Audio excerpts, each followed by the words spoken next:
Welcome to the 11th annual Ariel Avrech Memorial Yahrzeit Lecture.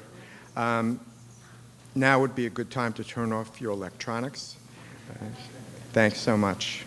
And if you have not signed in to the reception book in the hallway, please do so after the lecture. We like to know whom our friends have been here.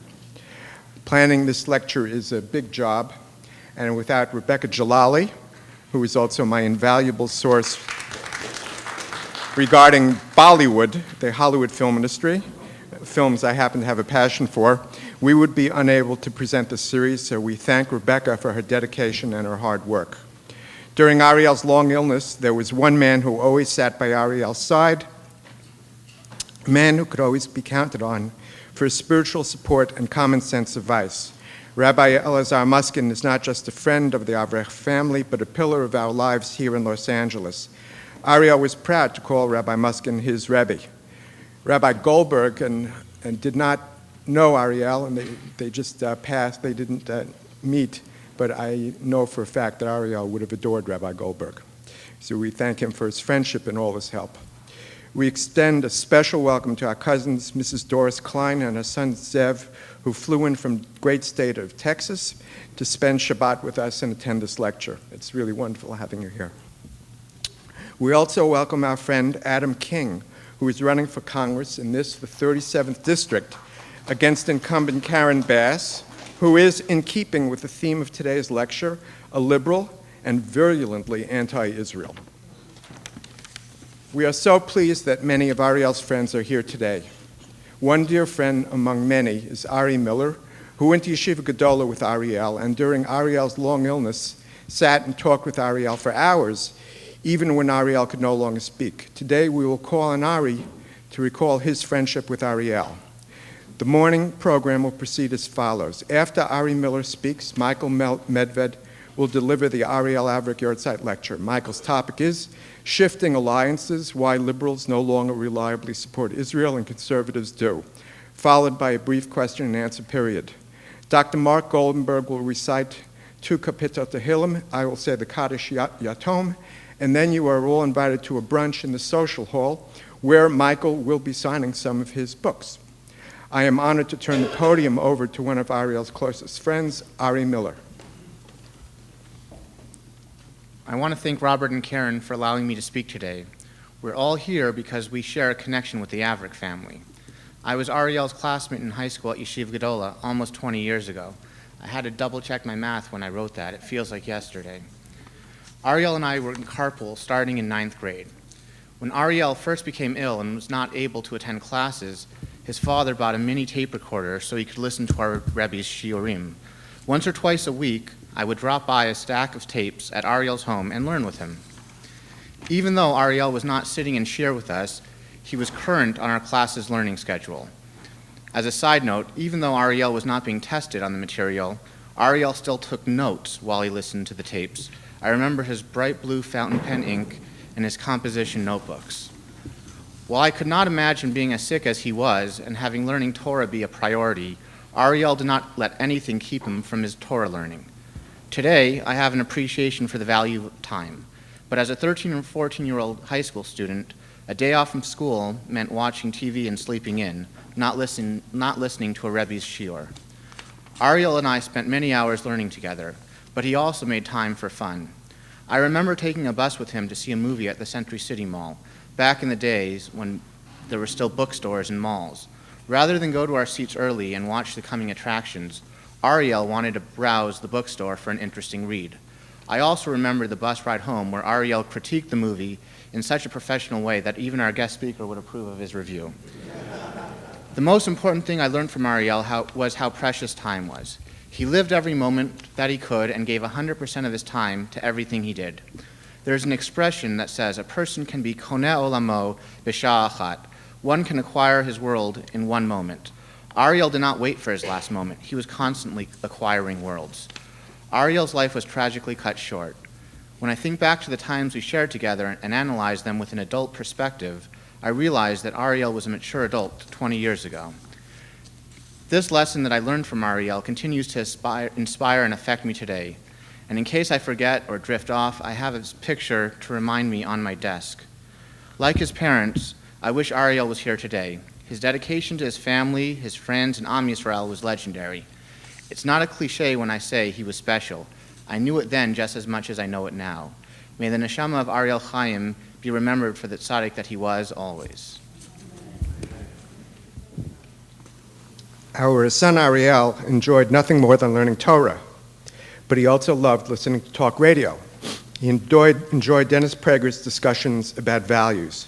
He got a huge kick out of Larry Elder's politically incorrect view of race relations in America, and Ariel adored Michael Medved's radio show. For Michael imparts love of America and love of Zion. In fact, Michael's series, The Hand of God in American History, was a particular favorite that Ariel listened to repeatedly in the last few months of his life. Thus, it is appropriate and an honor for Michael Medved to be our speaker.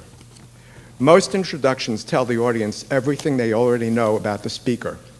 I am going to tell you a few things you probably don't know about Michael Medved. 1, when Michael was in high school, he campaigned to plant a rice paddy in the school football field. Apparently, his high school had a terrible football team. This was, according to Michael, a bid to promote peace, but in reality, a bid for attention from a starved teenager.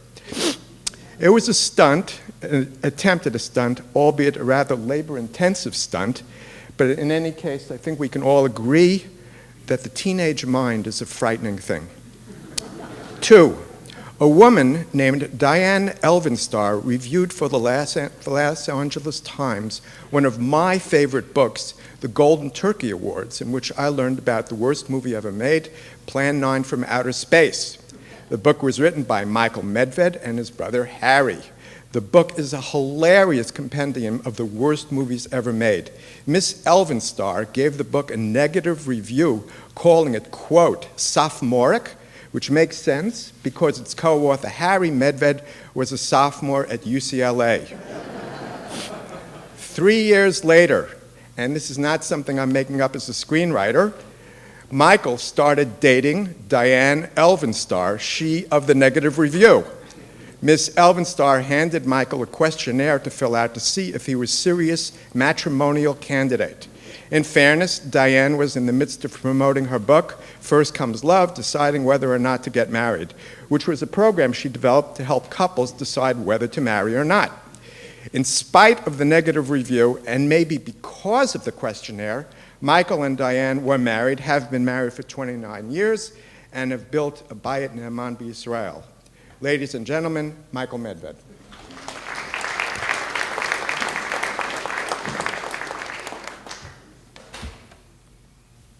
Thank you so much, and what an honor to be here and to have my brother and co-author, Harry Medved, who's not sophomoric anymore, with us today, and to be invited by the Avrech family for such an important occasion. I unfortunately never got to know Ariel, but one of the things that's very clear in reading about him and speaking about him with Robert and with Karen is that he was not only someone who loved Torah, he loved all of the activity and creativity and excitement of the larger world around us.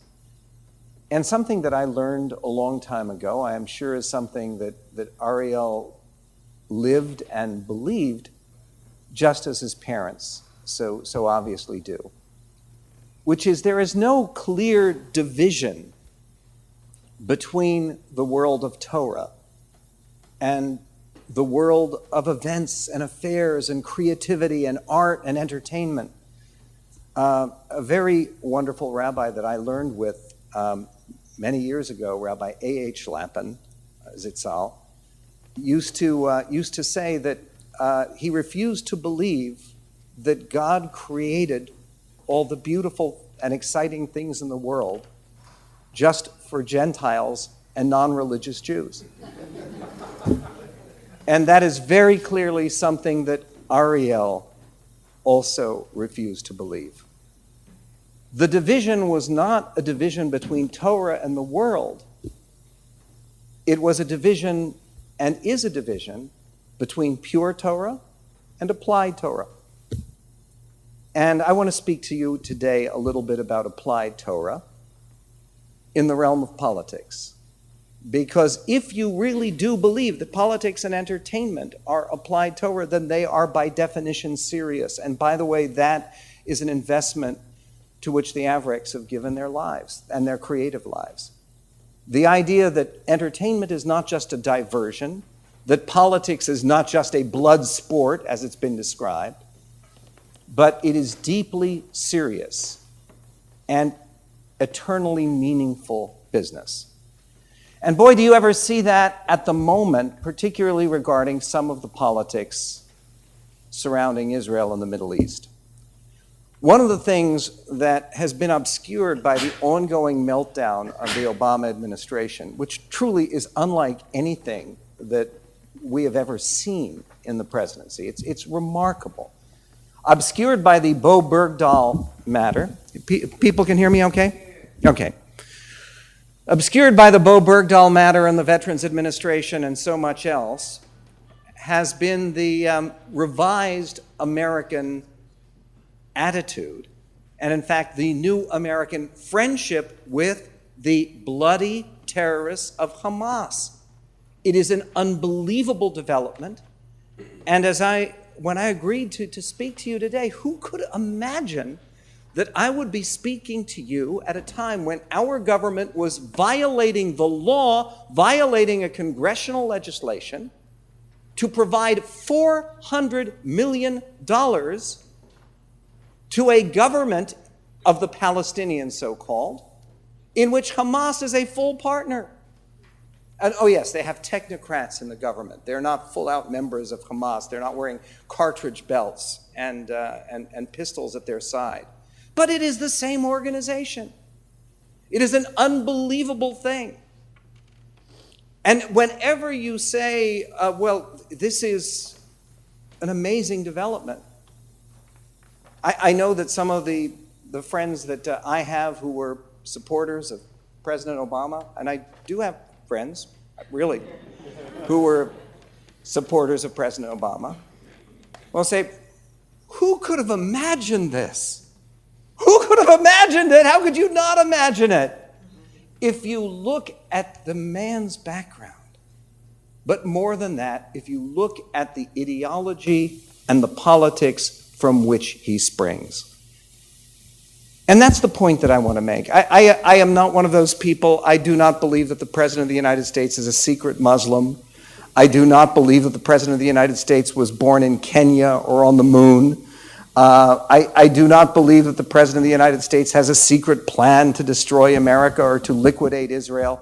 I believe the President of the United States is a very typical representative of what has become contemporary liberalism. And by the way, what a wonderful opportunity you have to unseat one of those typical representatives of contemporary liberalism, Congresswoman Bass, and replace her with someone who's an American patriot and a strong supporter of Israel. Am I allowed to say that here? Okay. It just seems to me, especially since Adam King was on my radio show for about 90 seconds as a caller. But in any event, having said all of that, there are a couple of questions that I need to address.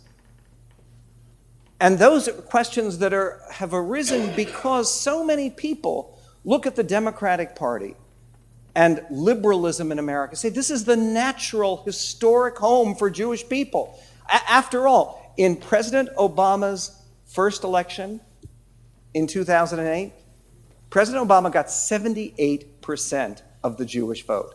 This is an unbelievable thing. Only two substantial groups of Jews did not drink the Obama Kool-Aid: self-identified Orthodox Jews and Russian Jews and Russian American Jews. Other than that, our people were very, very enthusiastic in their traditional home for Jewish voters, American liberalism. After all, I remember my bubby, who was born in Ukraine, never spoke English, but she had a framed picture of Franklin Delano Roosevelt on the wall. It was one of those framed in one of those little sort of metallic frames with a glass, and the glass was cracked, but there he was, President Roosevelt, and I remember it from my boyhood. And the idea that somehow today Jews cannot count on the support of liberals, when did that change? How did that change? Why did that change? And why are conservatives different? That's what I want to speak with you about today. First of all, when did it change? The degree of change, of course, is greatly exaggerated. People who believe that the Roosevelt administration, for instance, was deeply concerned about Jewish people are people who haven't read the history. The State Department under Franklin D. Roosevelt, under Cordell Hull, who was the Secretary of State, and under Breckinridge Long, who was the Undersecretary of State, did everything they could to keep it difficult for Jewish people fleeing Europe to make it to the United States. It wasn't because they liked the weather that Jews came to places like Cuba or South America or Montreal. It's just that those countries were more open to Jewish immigration in the 1930s than the United States of America under Franklin Roosevelt. Moreover, FDR was the first Democrat to be elected president who actually won big majorities of Jewish voters. It is not true, it is a common myth that somehow the Democratic Party was always the home for immigrant Jews.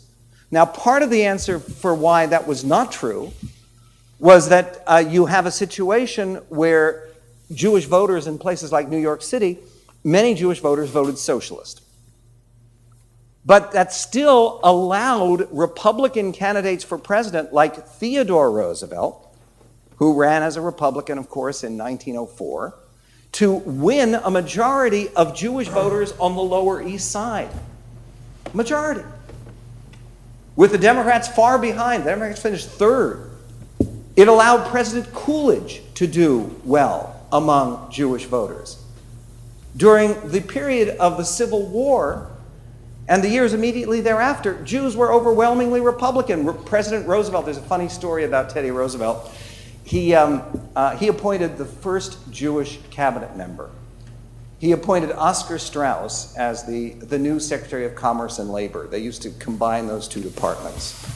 And there was a large banquet where President Roosevelt was saying, and so when it came time to appoint this secretary, I had to make a decision, and I asked leaders of business, and I asked leaders of the banking community, who is the best man, regardless of creed or ethnicity, that I could possibly appoint to my cabinet? And then he turned to Jacob Schiff, who was an old man, a dean of the German Jewish establishment at the time, and he says, do you remember that? Isn't that right, Mr. Schiff? And Jacob Schiff said, that's right, Mr. President. You said, Jake, who's the best Jew I can choose? But that was an old-time relationship with the Republican Party that existed. And the anti-Semitism that animated some of the leaders of the Democratic Party, particularly from the South, was profound and real. Martin Dees, who was a senior Democrat from Texas, opposed letting any Jews into the United States. Cotton Ed Smith, there's a guy named Cotton Ed Smith. He was a longtime chairman of the Agricultural Committee in the House of Representatives, Democrat. He's from South Carolina. And he used to run, and you can actually see the posters that he used to have. And it said, Cotton Ed, keeping cotton high, meaning the prices, and N-words down. He also predictably didn't much like Jewish people, and worked against Jewish immigration. So this idea of a long-term involvement with liberalism, or with the Democratic Party even, is a myth. What happened and what changed was the Depression, and was Al Smith, who became the Democratic nominee in 1928, first Catholic nominated for president. He experienced anti-Catholic prejudice, and Al Smith was a genuine friend of the Jewish community. And then Roosevelt running next year, and you know the old saying, they used to say, alle Jiden haben drei Welter, that all Jews have drei Welter, have three worlds. Diesen Welt, this world, jenem Welt, the world to come, und Roosevelt. And so despite the fact that with the politics of rescue, that Franklin Roosevelt did almost nothing. My mother came here with her parents in 1934, thank God, from Germany. But no thanks to any efforts or sympathy on the part of the then U.S. administration. In any event, the point about all of this is that the notion that somehow Jews are naturally liberal and inevitably liberal, and Jewish people have always found support for Zionism from the Democratic Party is profoundly untrue. One of the reasons that my parents, may they rest in peace, did not support Truman in the election of 1948, my parents supported Henry Wallace, who was the Progressive Party candidate for president, was because Truman was, even though he recognized the state of Israel in 1948, Truman was extremely enthusiastic of enforcing the embargo, which meant that there was no possibility not only of sending American aid or American arms to the embattled Yishuv, to the 600,000 Jews who were fighting for their lives against 5 invading Arab nations. We were also committed to intercepting any attempts at arms smuggling, as it was called, to try to aid the Israelis. And the leader in the U.S. Senate who fought against the arms embargo and called for direct American involvement to support the Haganah, anyone know who it was Robert Taft of Ohio. Mr. Republican. And Taft, under the influence of Rabbi Abba Hillel Silver, who was his great friend from the Woodlawn congregation in Cleveland, which is where Rabbi Silver held forth, Taft also, during the war, called for American intervention to rescue Jews from camps. And this is a Republican, right? So this notion that somehow what happened to liberals, where did liberals go, how did they change? The change hasn't been that great. But there certainly has been a change, because it used to be that people automatically assumed that leaders of both parties would be pro-Israel.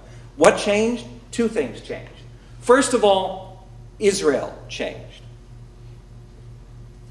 Before 1967, it was easy for liberals in the United States to be reflexively pro-Israel. Why? Because Israel was the underdog. And also, they were busy creating a socialist utopia. And people on the left here in the United States loved that. David Ben-Gurion was talking about a secular socialist utopia with a tiny Orthodox minority. And the stuff that bothers secular leftists was not present in Israel before 1967.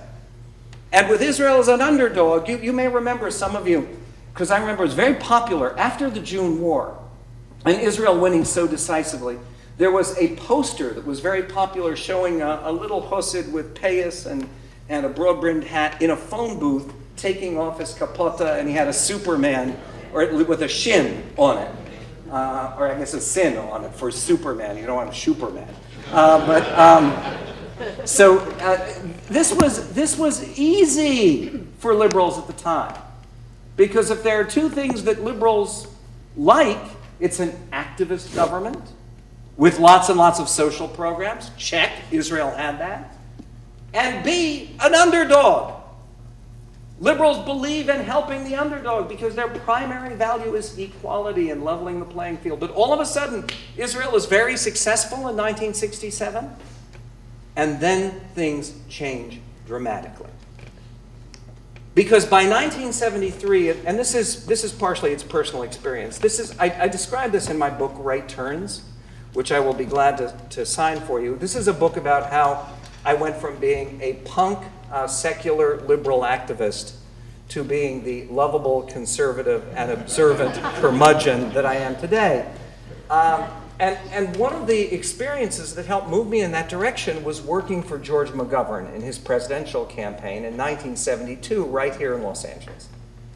And I had come down here at the time to head the McGovern campaign in the California primary against Hubert Humphrey.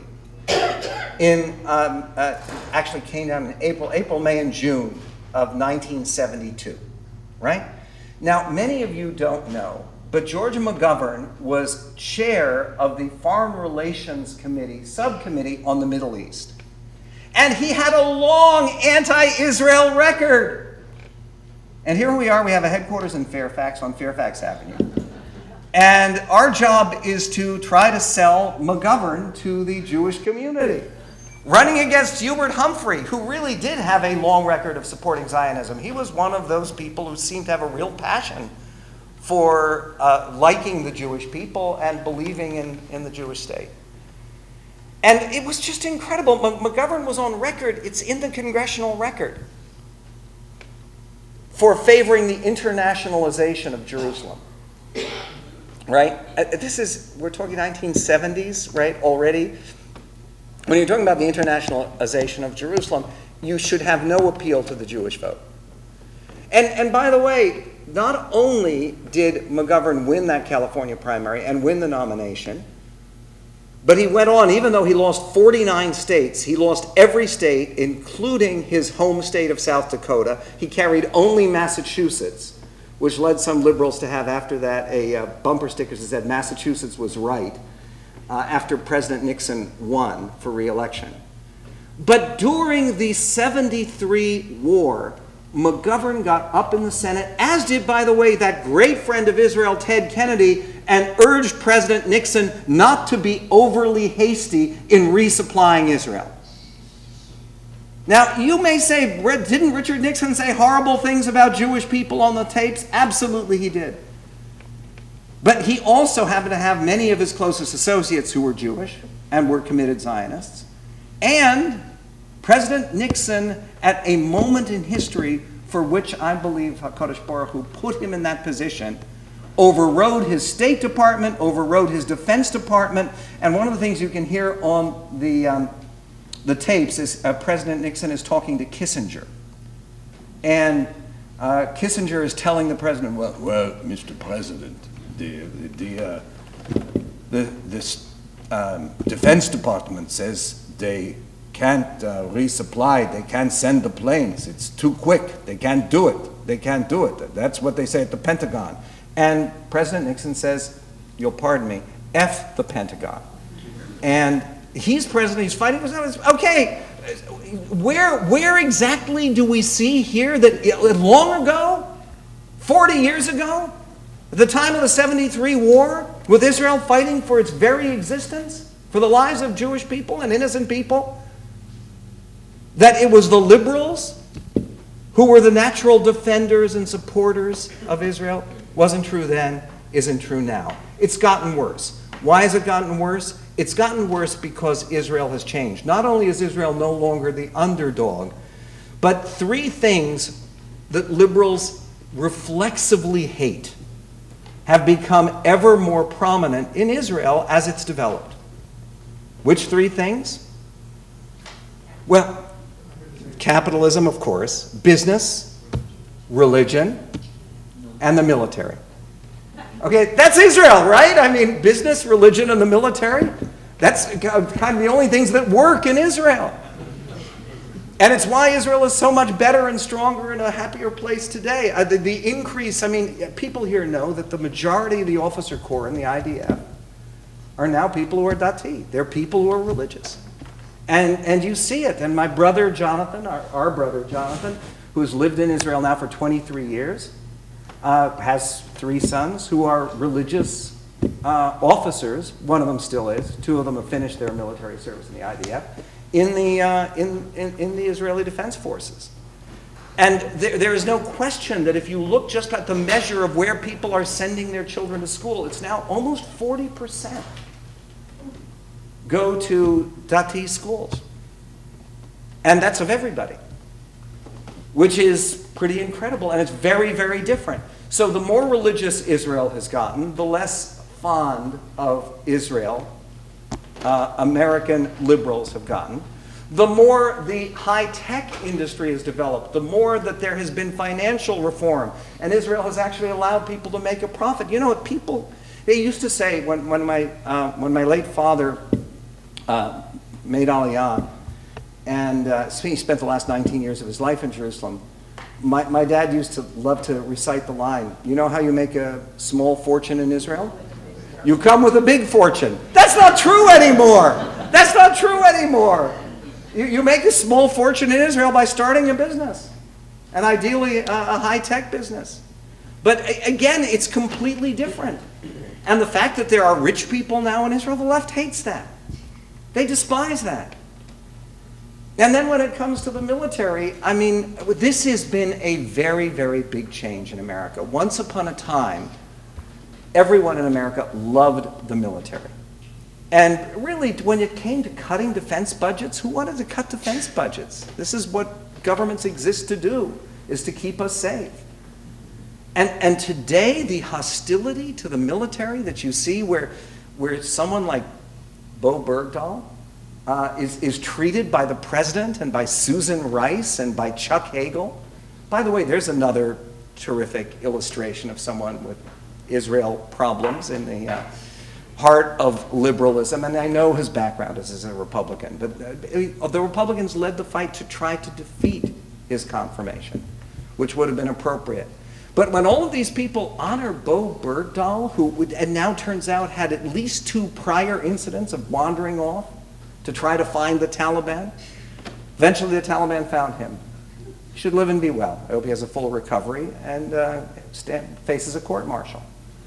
But the idea of support for the military used to be so basic to all Americans. It was in the McGovern era. It was during that time period. It was that difference where the Democratic Party changed, because it was not only Israel that changed, but it was the Democratic Party that changed fundamentally.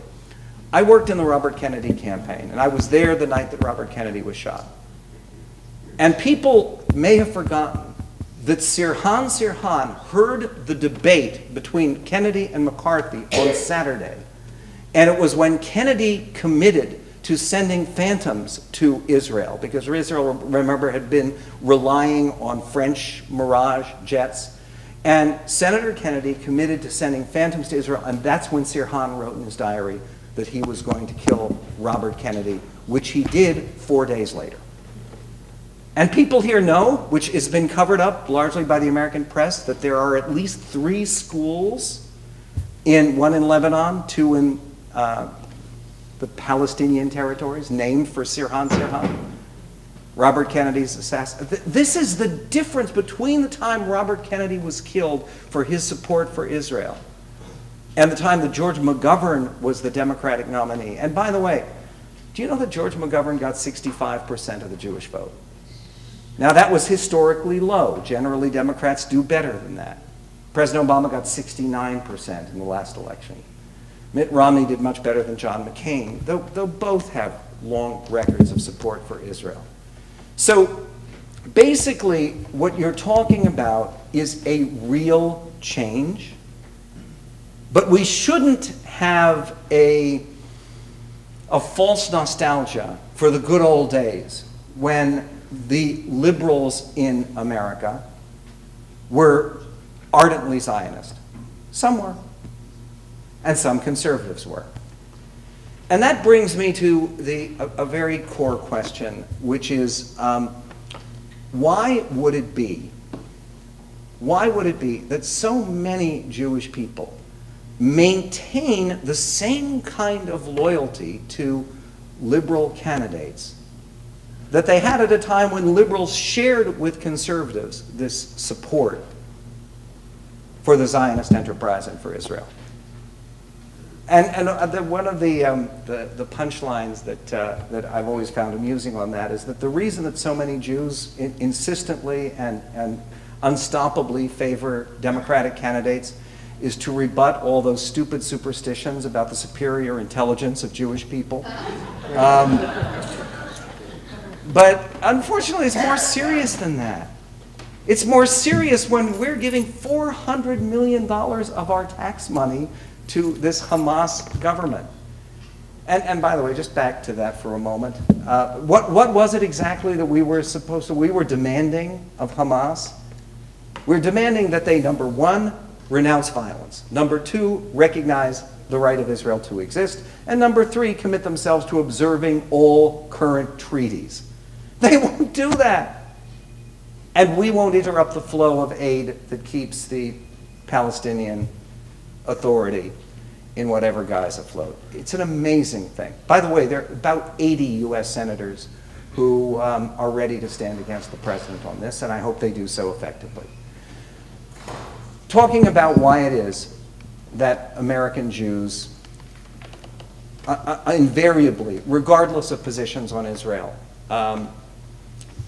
will support and vote for and go instinctively to Democrats. Part of it is cultural. Part of it has to do with long memories associated with two aspects of the Republican Party in the 1920s. And yes, that's a long time ago, but that's when a lot of traditions get established. One aspect is the Republican Party became, after World War I, a party largely of isolationists, of people who didn't want to get involved in European wars. And Roosevelt, of course, one of the reasons he got such overwhelming Jewish support is Jewish people absolutely understood that Adolf Hitler was not just a comical madman who looked like Charlie Chaplin, but was a threat to the world. And certainly Roosevelt and the Democrats, other than the Southern Democrats, were closer to recognizing that than Republicans. The other aspect was Midwestern Republicans collaborated with Southern Democrats on an Immigration Act in 1924, which changed everything and cut the levels of Jewish immigration and cut the levels of Italian immigration very, very specifically. Jewish immigration before the Immigration Act of 1924 was averaging 100 to 150,000 a year coming into the United States. After the 1924 bill, it was down to below 10,000. Because what they did is they only allowed a quota system based not upon what existed on the ground in 1924, but what existed in 1890, before massive Jewish immigration. Republicans were blamed for being anti-immigrant, and that shifted loyalties for generations. By the way, Republicans should remember that. Should remember that. Because people do remember. And many Jewish people remember. That, for instance, was one of the reasons that my grandparents and my parents were reflexive Democrats, like so many of your parents and grandparents, and maybe like many of you. In any event, the point about all of this is that a lot of people, when you talk about President Obama and President Obama being so terrible on Israel and President Obama announcing in a speech to the UN that Israel has to go back to the 1967 borders, are we kidding here? He gave no exception when he made that speech before the UN for Jerusalem. Going back to the 67 borders means the entire old city. It means I mean, you know what it means, those of you who have been to Jerusalem. It's unthinkable. It's unthinkable. President says it. And then there's a huge argument. And then the president's running for re-election, and we're told he's Israel's best friend ever. The point is, and why do people say that? Do you know that President Obama was the very first president to conduct a Seder in the White House? He just conducted his 5th Seder in the White House. Has anybody else followed the White House Seder as obsessively as I have? Probably not. Do you know what's notable about the White House Seder? He uses the Maxwell House Haggadah. He understands that's halacha. You have to use the Maxwell House Haggadah. He invites his Jewish staff members. Rahm Emanuel, when he was White House Chief of Staff, went to the White House Seder. And they all wear yarmulkes. There are pictures of the president with the yarmulke. The question is, he's had two different White House Chiefs of Staff who are nominally Orthodox. One of them actually is Shomer Shabbat. Jacob Lew, our current Treasury Secretary, is Shomer Shabbat, and he was Shomer Shabbat when he was in the White House. By the way, people know that. They don't know that President Bush also had a Shomer Shabbat Chief of Staff named Josh, not John, Josh Bolton, who actually I met in the White House. But leave that aside. So what's striking about the White House Seder is President Obama leads it. Now, you understand it's his home, but here is an interesting contrast, and I know this is a diversion, but I have to do this. We have the privilege, and I imagine there's some other people here too, to have been invited twice to the White House Hanukkah party under the previous administration. My invitations to the White House from President Obama have not been forthcoming. You'll be shocked to hear. But when Diane and I went to the White House Hanukkah party with President Bush, there were two things that were incredibly striking. Is that we were talking to Mrs. Bush, to Laura Bush, the First Lady. And I was saying, I said,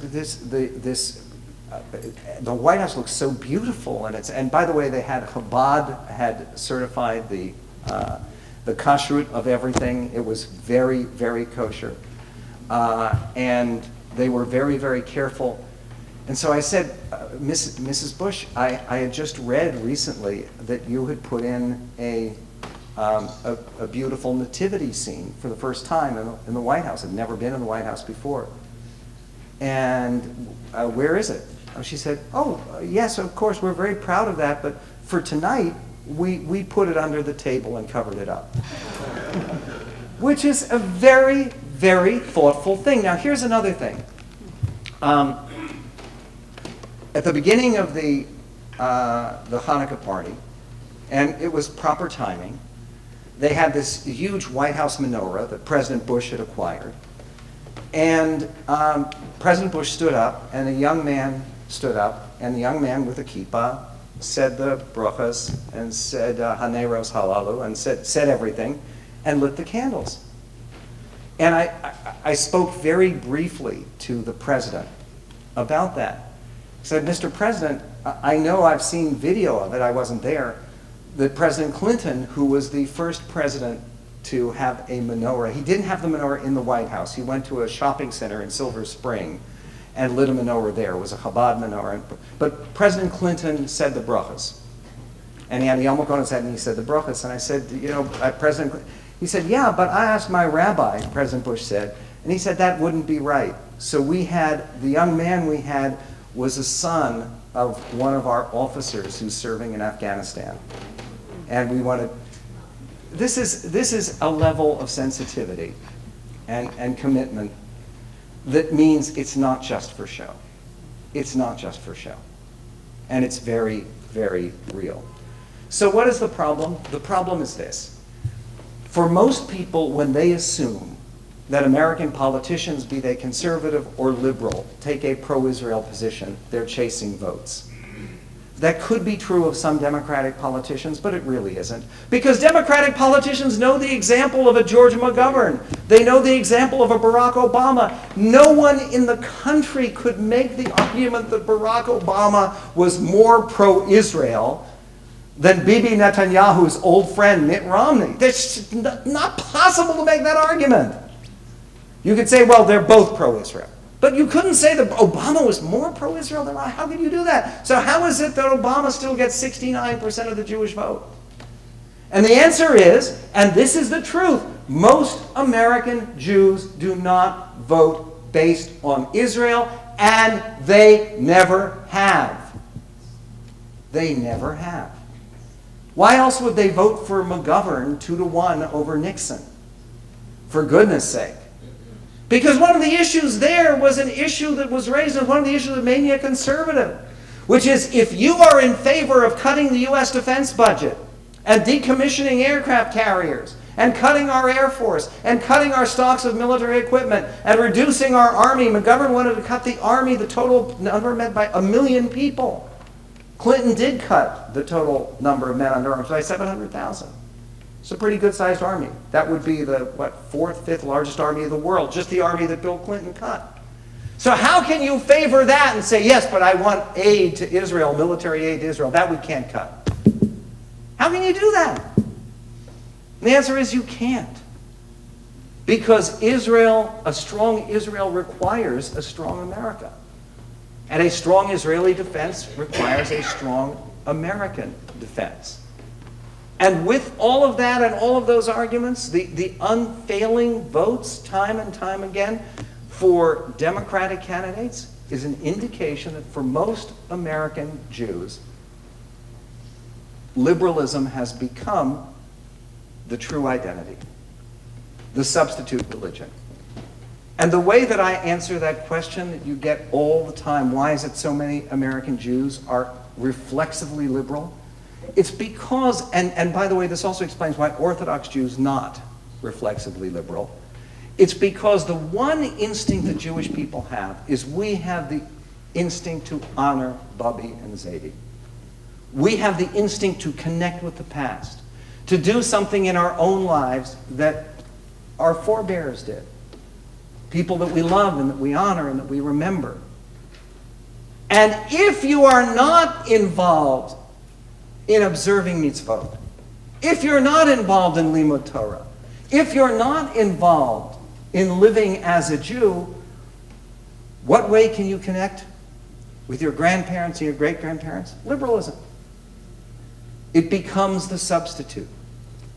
And for the Woody Allen concept of Judaism, that is the chief substitute.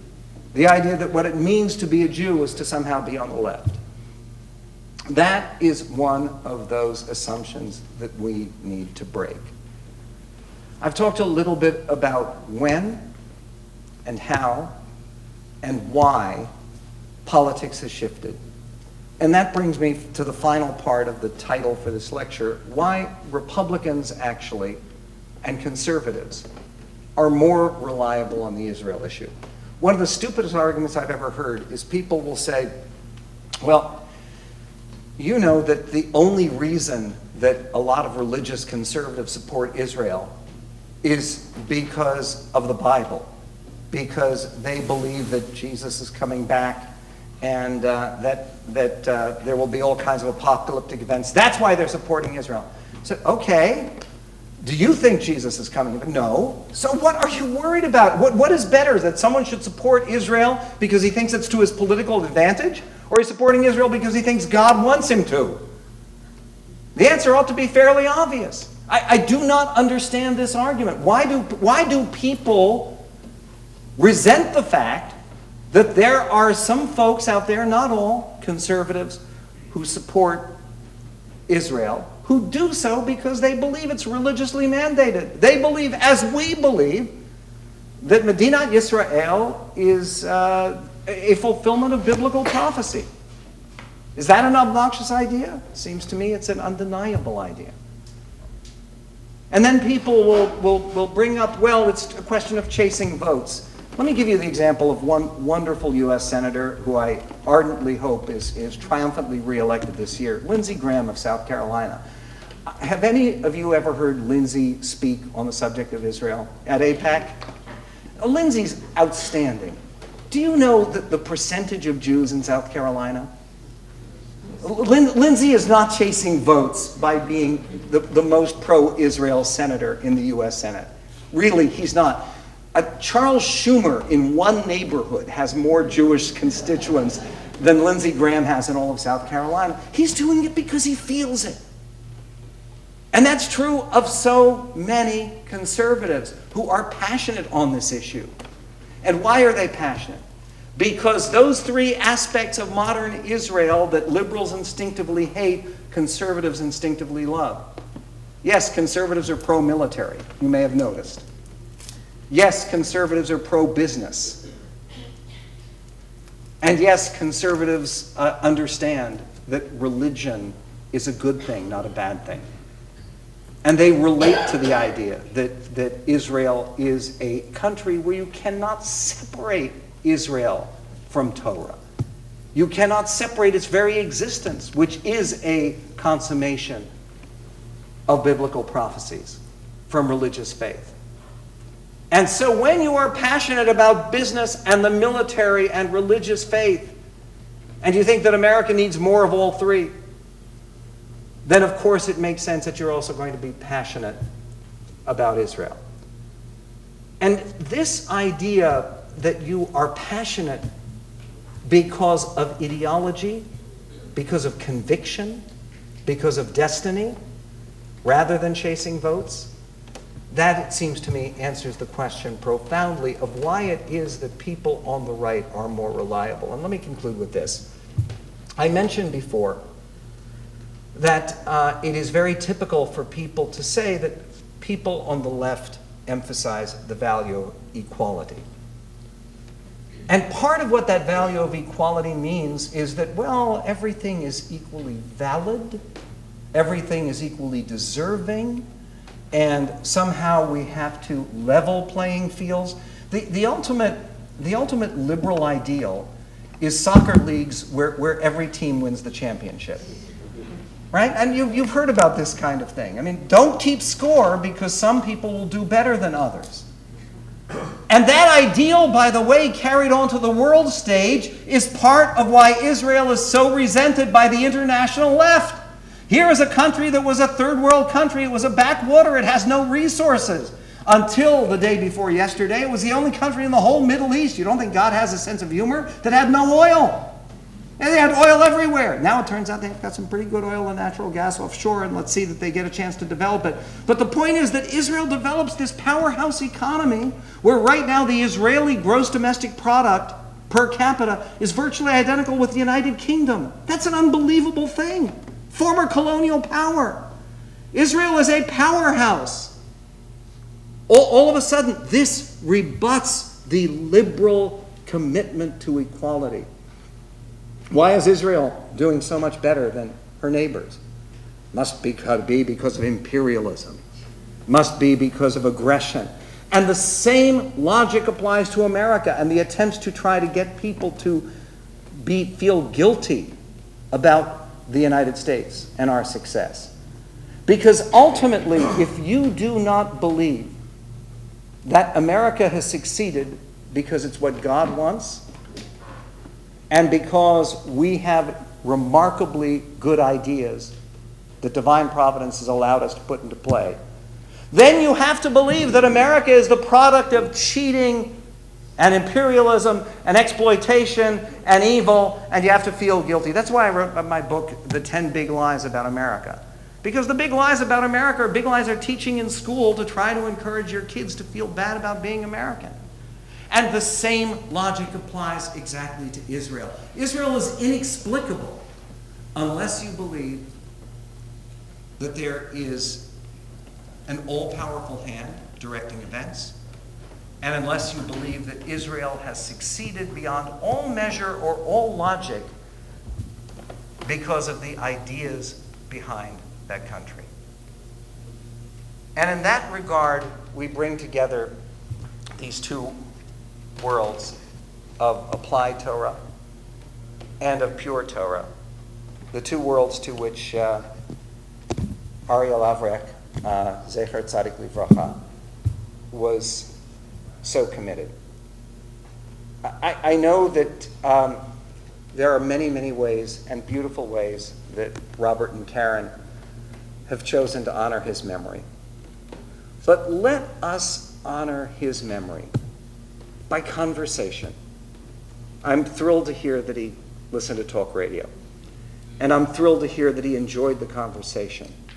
We need to engage in conversation with our friends and neighbors.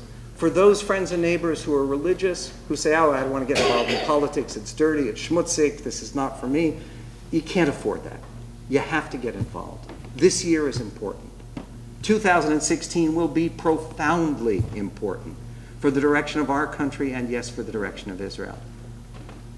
And also get involved with the idea that the best way to ensure the survival of Israel and the survival of the Jewish people is kiruv, is by reaching out and making sure that there are more people who are willing to hear a message of Torah and willing to try to exemplify the kind of values that this remarkable young man exemplified so beautifully, that his parents continue to live for and work for, and the kind of values that will ensure that at the 20th annual Yahrzeit lecture in his honor, we will be looking at a stronger America and an even stronger and more secure, more prosperous, and more Torah-true Medinat Yisrael. Thank you very much for your attention. I look forward to questions.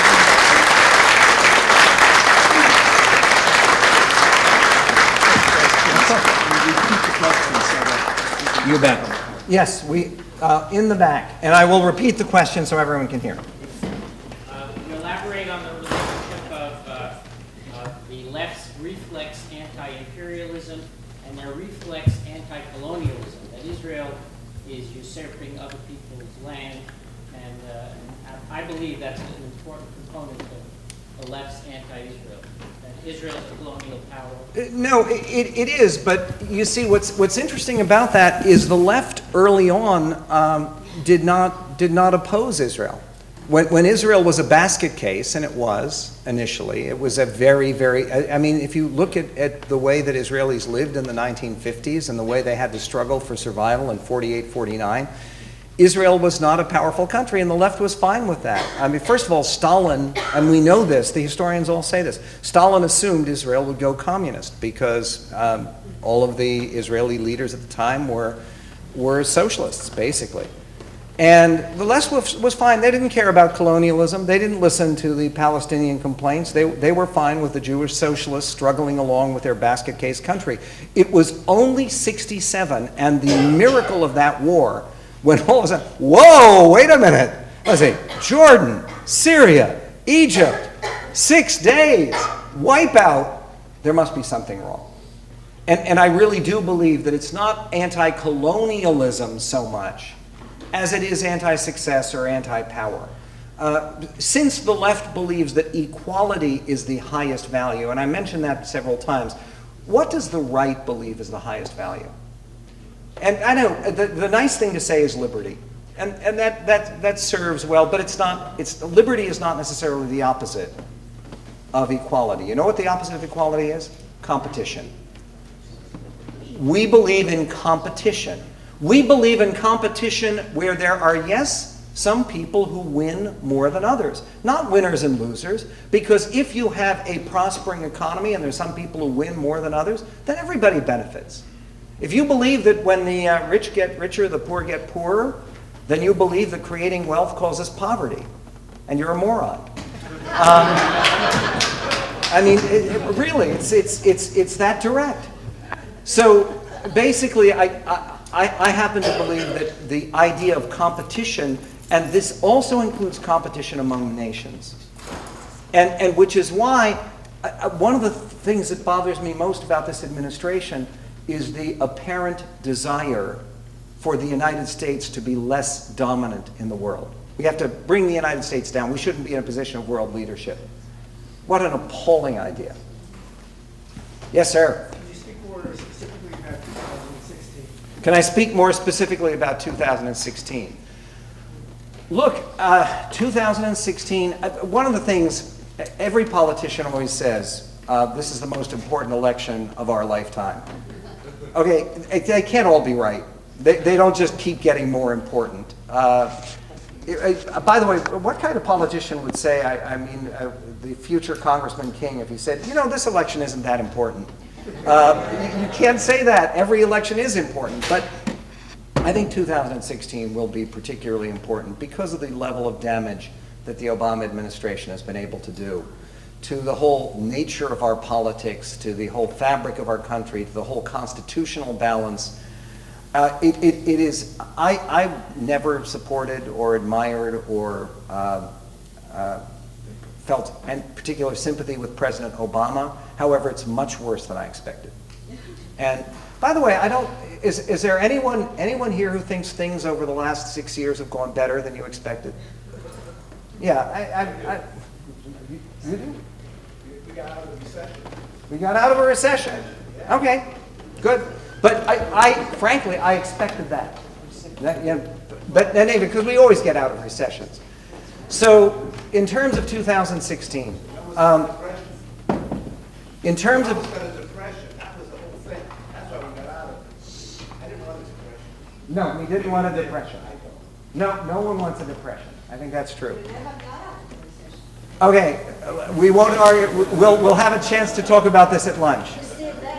2016. I think one of the interesting things is unless the Republicans nominate Jeb Bush, which is possible, the Republican nominee will be someone who is significantly younger than Hillary Clinton and significantly more energetic and can plausibly be a fresh face. I do think that historically it's very, very difficult for one party to win 3 elections in a row. It happens, but usually it happens only if a president is phenomenally popular, as President Reagan was, as President Roosevelt was, so you can have more than 2 terms in a row. Otherwise, you have what happened with Clinton, is 2 terms of Clinton, then the Republicans, then 2 terms of Bush, then the Democrats. I do think that 2016 should be, unless conservatives blow this opportunity completely, a Republican-leaning year, because 2/3 of Americans believe we're headed in the wrong direction. And after 6 years of that, it's kind of tough to make a case for continuing in that wrong direction. Yes, sir? Is the God of our Torah a Democrat or a Republican? Is the God of our Torah a Democrat or a Republican? Thank God the God of our Torah is neither. And this is one of those reasons. I'm speaking to this group because I would imagine that many of the people in this room, probably the great majority, are people who are involved in the world of serious Judaism and Torah to some greater extent or another. If that were not the case, I would be very hesitant to speak in as political terms as I am.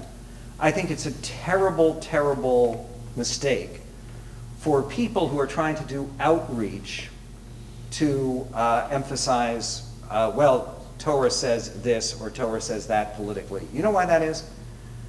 One of the things about Jewish people is Jewish people will acknowledge that they don't know much about Torah, and most American Jews don't. By the way, do you know what percentage, this is the Pew study, of Reform Jews, congregational Reform Jews, can read Hebrew?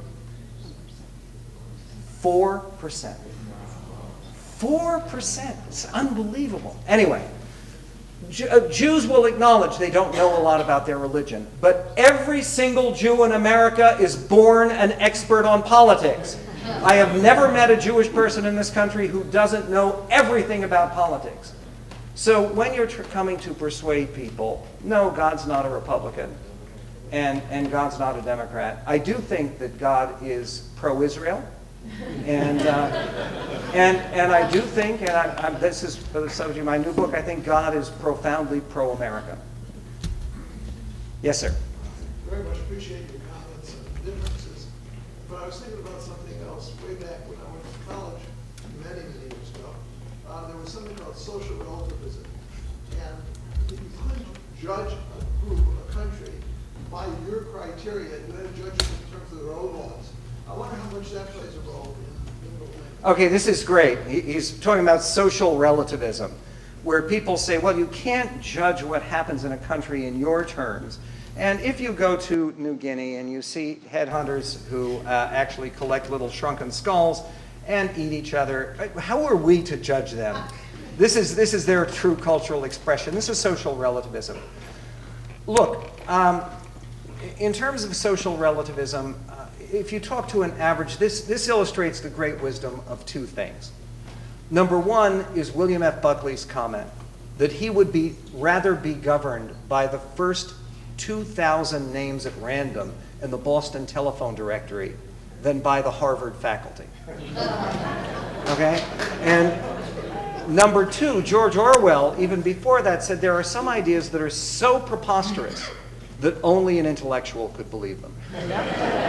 And the idea of social relativism, look, people know that ideas have consequences, and values and cultures have consequences and different results. Let me take just a few quick more questions. Yes, go ahead. It's nice to see you again. So, you said that Jews are reflexively Democrat because they're honoring their boogie and baby. But what about Tikkun Olam? How do you talk to a person who is very pro-Obama and pro-Olam and make sure that they're pro themselves, i.e. pro-Israel? Right.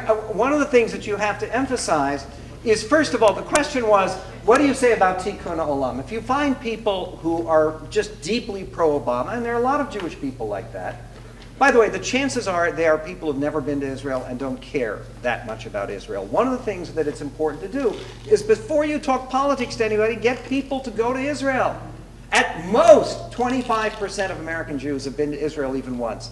3/4 of American Jews have never been to Eretz Yisrael. It's heartbreaking. If you take a look at the fact that the entire Torah, it breaks Moshe Rabbeinu's heart. He wants one thing above anything else. He wants to cross over and cross the Yarden and go into the Promised Land, and he can't. We can! It's just a few $100. And by the way, Birthright will even pay for it. Thank you, Sheldon Adelson. Look, it's so easy to do, and that's a very important thing to do. But the other thing to do, and this is so important for conservatives, especially for young people. You know that old saying, it's been attributed to Mark Twain, it's been attributed to Churchill. I think the real source is Otto von Bismarck, is any man who is not a socialist at age 20 has no heart, and any man who is still a socialist at age 30 has no brain. Okay, the problem is, how do you appeal to people who are 25? And basically just care about the poor. You ask them this: are the poor doing better today than they were in 2008? The answer is they are not. By every measure, this so-called recovery has done very well for the stock market. It's done very well for the 1%. For black people, for poor people, for the oppressed in this country, this administration has been a disaster. It's not a good thing that we have greatly magnified student debt, that we have greatly magnified food stamps recipients, that we have greatly magnified the number of people who have fallen off the employment rolls. If you want to actually help people, the only way to do that is to be what Jack Kemp called a bleeding heart conservative.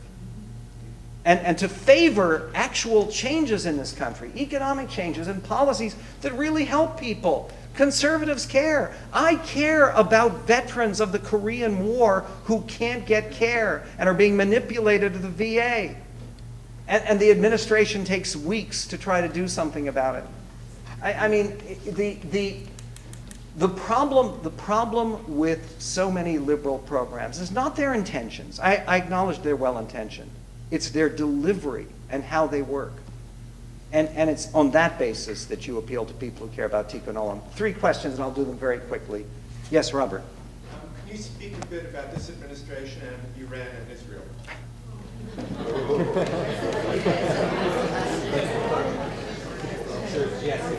No, it's an I'll tell you what is so remarkable about that, and this is something I did on the air, and normally on the air I try to keep every hour different, but I mentioned this 4 times on Friday, and which is that the supreme leader of Iran, Ayatollah Khamenei, just spoke at a rally right Erev Shabbat by them, and he spoke at a rally to honor the 25th anniversary of the death of his predecessor, Ayatollah Khomeini, peace be upon him, right? In any event, and at that rally, he said that Obama has made it clear that he will do nothing to harm us. And he was speaking in front of a huge banner that said in Farsi, America can't do a damn thing. Okay? This is the problem.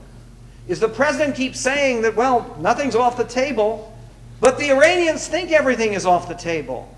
And the problem is, the terrible thing about Syria, the terrible thing about Ukraine, is it sends a message to the rest of the world that you can get away with anything.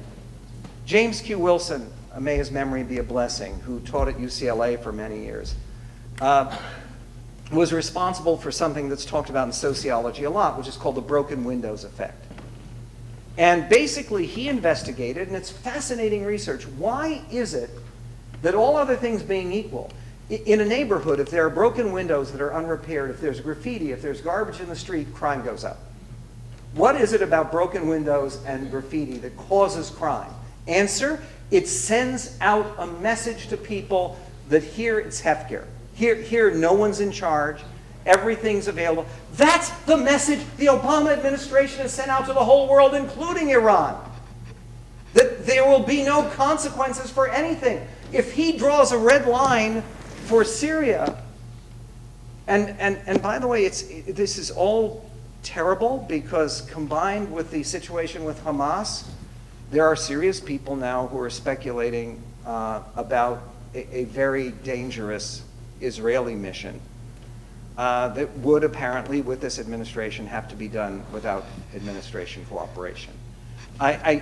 With Chuck Hagel as defense secretary, with Barack Obama as president, with Susan Rice as national security advisor, heaven help us all, you can imagine why the supreme leader of Iran 2 days ago speaks in front of a banner that says America can't do a damn thing. What's going to happen with Jonathan Pollard? The best I can understand, I was at a rally for Yom Yerushalayim in Brooklyn with Rabbi Pesach Lerner, who's been sort of leading the fight to get freedom for Jonathan. And apparently he is eligible for parole and may get parole. It's like a year and a half. And I don't think there is any chance of a pardon. Certainly not when it's so close to him getting out through normal means. That's what I hear. Nothing would surprise me. Nothing would surprise me as far as that's concerned. Okay, last two questions. What's your opinion on the notion that the Democratic Party, as you described it, is not the same Democratic Party that it was certainly after the turn of the Civil War or in the early 20th century, and the fact that Eisenhower was a Republican who would have, who didn't care if the state of Israel would exist or not, and it was actually Kennedy, the Democrat, who allowed Israel to obtain an atomic bomb, and that in other words, what's disturbing to me is to take Obama as a representative of the Democratic. No, he's a representative of today's Democratic Party. The Democratic Party is different from what it was. The Republican Party is different from what it was. And by the way, you're right about Eisenhower. One of the issues between Eisenhower and Taft, and no one knows this, they fought for the nomination in '52, was that Senator Taft was a Zionist. He described himself as a Zionist, and President Eisenhower, General Eisenhower then, said we have to stand aside and try to work for peace in the Middle East. And so, look, I do not believe American political parties change, and they change dramatically. The Democratic Party used to be the party of the white working class. That was the backbone of the Democratic Party. One of the things that is fascinating to me, I'm totally fascinating, I did a piece in the Wall Street Journal week before last, pardon me. And there were just letters to the editor about it in the Journal 2 days ago. But I did a piece in the Journal about this new electoral calculus. People don't know this, but in this last election, and these are exit poll numbers, these are hard, real numbers. In this last election, 72% of people who voted identified themselves as white. And they voted for Romney by 20 points. White women voted for Romney by 14 points. Obama won the election entirely based on the 28% of people who are non-white voters. And the idea of that being replicated for future Democratic candidates who are not people of color and are not historic figures, who are the first non-white nominee ever, I think are not that large. And when you say that this is not the same Democratic Party, you're absolutely right. If you look at major ethnic groups, the Jews are the only major white ethnic group that is still loyal to the Democrats. Really, it's a phenomenal thing. And here's one other little statistic, and then I'll take the last question, and then I'll be glad to speak to people at lunch, and to sign books, by the way, which I'm always glad to do. It's a lot easier to sign books than to write them. The other aspect of all of this is that, look, it's one of those things where Jewish people are not that influential politically. Where we influence is we volunteer and we contribute money. And right now there's already been a change, I think, in terms of the volume of Jewish contributions, people who care about Israel. I mean, Hillary Clinton, really? You think that Hillary Clinton cares? And I know people say, oh, she has this story because her grandmother was divorced, and her grandmother, when she remarried, married a Jewish guy named Levy. And so Hillary talks about her Jewish grandfather, who wasn't really her grandfather. But by the way, what does it matter? You know that John Kerry's real name was Cohn, right? Both his grandparents on his father's side are Jewish. John Kerry's brother, Cameron Kerry, who I've met, is president of a Reformed temple in Massachusetts. But does that help us, particularly with John Kerry? I don't think so. Last question. Who do you think is the most viable candidate to win the Republican nomination?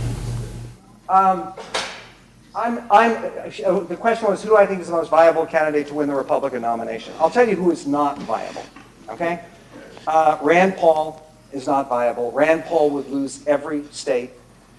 Ted Cruz would lose 45 states.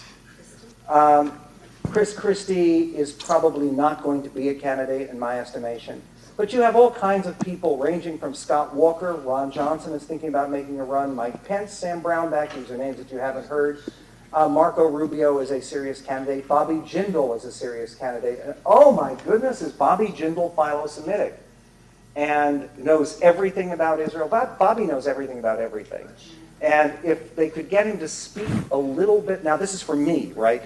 But Bobby needs to slow it down a little bit because he speaks very quickly.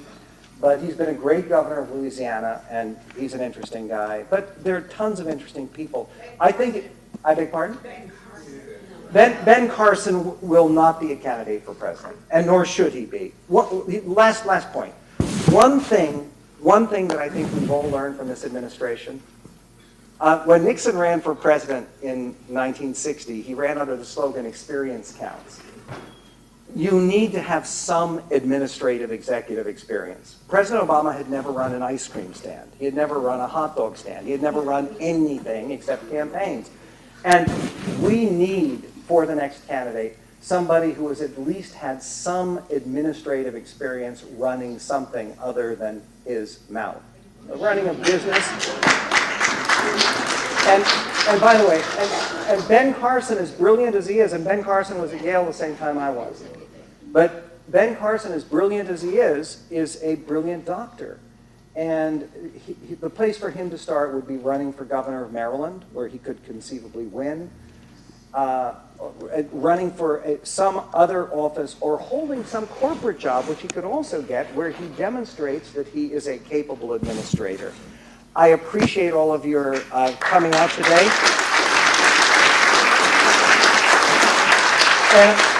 And I know it's a bad idea to stand between Jewish people and food. So. We'll say two kapitel Tehillim in memory of our dear friend Ariel Chaim ben Ruvain Yaakov v'Chasya. Kapitel Aleph. Ashrei ha'isha shelo lach matzas Yishoyim ובדרך חטאים לא עמוד, ובמושב ליצים לא ישוב. כי אם בשורס אדוני חפצו, ובשורסו יגע יומם ולילה. והיה כאיש עשו על פלגי מים, אשר פריו ייתם איתו, ויולהו לא ייבול, וכל אשר יעשה יצליח. לא כן הרשעים, כי אם כמוס אשר תפדנו רוח, על כן לא יקומו רשעים במשפט, וחטאים בידס צדיקים. כי יודע אדוני דרך צדיקים, ודרך רשעים תאבד. Kapitel Chav Gimel. מזמור לדוד, אדוני רואי לו אחסור, בנושא שירביצני, על מי מנוחוס ינהלני. נפשי ישובב, ינחני במגלי צדק, למען שמו. גם כי אלך בגיא צלמובס, לא ירא, כי אתה עמדי, שבטך ומשענתך, המה ינחמוני. תערוך לפני שולחן נגד צוררי, דשנת והשמן ראשי, כוסי רוויה. אך טוב וחסד ירדפוני, כל ימי חיי, ושבתי בבית אדוני לאורך ימים.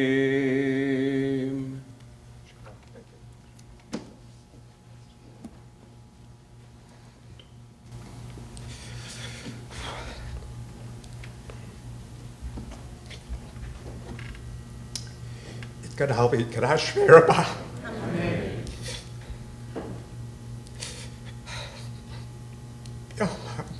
Vrouw Groete. Lichtbal Groete.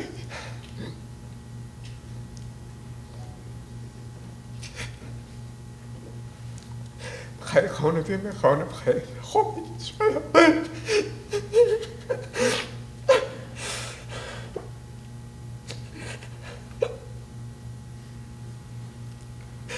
Agalav, it's my career if you want me. Ishmir, I'm Avrech. Elam Omei Maya, Hibraf, Yishbach, Vibar, Vikramami, Tasei. Ita David, Alev, Ita Lashim, Kashabrich. Elam, Kober, Kodam, Shruta.